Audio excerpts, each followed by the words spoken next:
Now I am explaining for BSc second sem the experiment determination of rigidity modulus by dynamic method.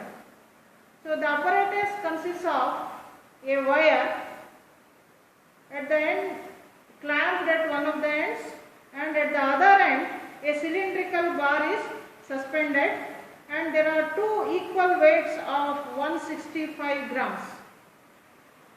So we have to find the distance or the length of this wire from this point to this point, so that is small l, and we have to slide these equal weights on either side from the center at equal distances, first at 5 centimeter, and we have to note down the time period for 20 oscillations.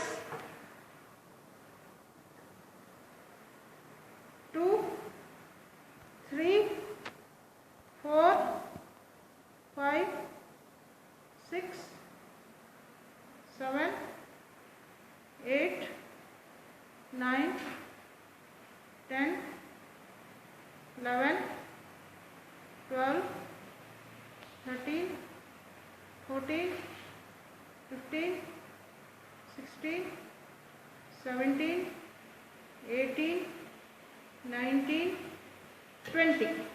So for 20 oscillations, so when it goes this side and again comes to the same position, that is one oscillation, we have to note down the time and find the time period. So like this, for 5 centimeter we have to consider 3 times the time for 20 oscillations, and find the mean value of these 3 and find the time period. Time period is this divided by 20. So that gives you time period value. So this is actually divided by 20. Okay. Now we have to move this at 10 centimeter.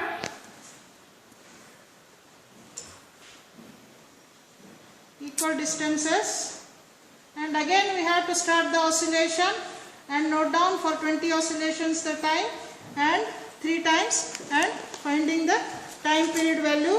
And similarly we can move this for 15 centimeter and noting down the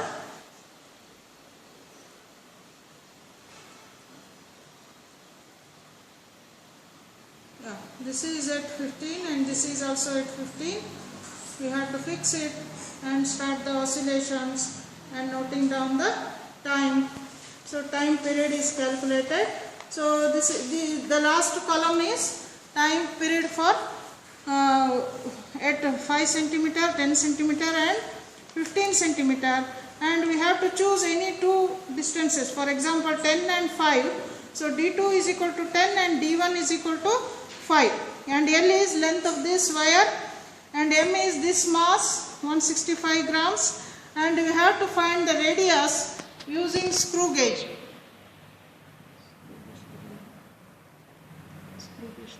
Using the screw gauge we have to find the diameter of this and noting down the pitch scale reading and head scale reading.